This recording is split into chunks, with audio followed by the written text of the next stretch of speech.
Hello friends, study with पूजा में आपका स्वागत है। आज हम डीएलएड फर्स्ट सेमेस्टर के चैप्टर 1 बाल विकास का अर्थ या आवश्यकताओं का क्षेत्र, तो चलिए देखते हैं। तो बाल विकास की परिभाषा क्या है? तो आज हम बाल विकास की परिभाषा को देखेंगे। तो बाल विकास से संबंधित परिभाषा है, तो यह आपके एग्ज़ाम में बहुत इम्पोर्टेंट है। तो इसको आपको रटना भी पड़ेगा और याद भी करना पड़ेगा। तो चलिए देखते हैं।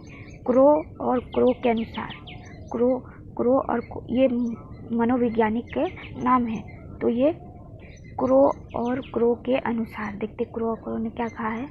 बाल मनोविज्ञान वो वैज्ञानिक अध्ययन है जो व्यक्ति के विकास का अध्ययन गर्भ काल के प्रारंभ से किशोरावस्था की प्रारंभिक अवस्था तक कर सकता है।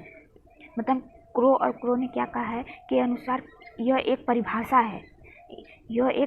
है, यानी कि आपको बताया जा रहा है कि गर्भधारण से लेकर किशोरावस्था मतलब 18 से 20 साल का कोई बालक है मैक्सिमम जो बालक होते हैं तब का अध्ययन किया जा रहा है, उसे ही बाल मनोविज्ञान भी कहा जाता है। चलिए दूसरे परिभाषा देखते हैं। जेम्स ड्रेवर के अनुसार, जेम्स ड्रेवर ने क्या कहा है। बाल मनोविज्ञानिक की वो शाखा है जिसे जन्म से परिपक्व अवस्था तक विकसित हो रहे मानव का अध्ययन किया जाता है। मतलब जेम्स ड्राइवर ने क्या कहा है कि देखिए इसका अर्थ वही है जो भाव जो है उससे ही शब्द थोड़ा इधर उधर है, बस इसमें परिपक्व अवस्था तक की जो भी उसमें व्यवहार में परिवर्तन, उन सभी का अध्ययनों को मनोवैज्ञानिक में महत्वपूर्ण है। तो सभी मानव को बाल मनोविज्ञान का भी किया जाता है। तीसरा परिभाषा देखते हैं। हरलोक के अनुसार, हरलोक ने क्या कहा है। आज बालक विकास में मुख्यतः बालक के रूप, व्यवहार, रुचियों और लक्ष्यों में होने वाले उन विशिष्ट परिवर्तनों की खोज पर बल दिया जाता है जो उसके एक विकासात्मक अवस्था से दूसरे विकासात्मक अवस्था में पदार्पण करते समय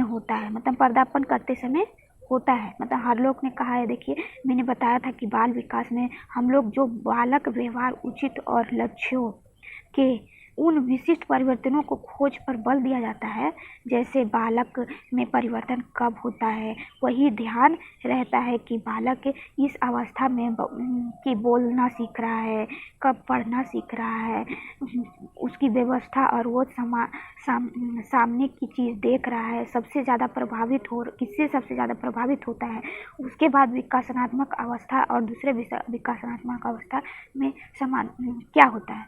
तो वो जन्म से मान लीजिए जब वो चल रहा है, तो फिर जब वो पैदा होता है तो उसके बाद चलने वाले चीज़ों को ढेर सारे अंतर होते हैं। चलने के बाद वो दौड़ेगा। यह सारे जो अंतर है, इसका मतलब है कि एक अवस्था से दूसरी अवस्था तक पदार्पण कर रहा है। तो इसमें जो अंतर आता है, उसी अंतर को बालकों को भी खोज करने का प्रयास किया जाता है। यही है हरलोक के अनुसार की परिभाषा।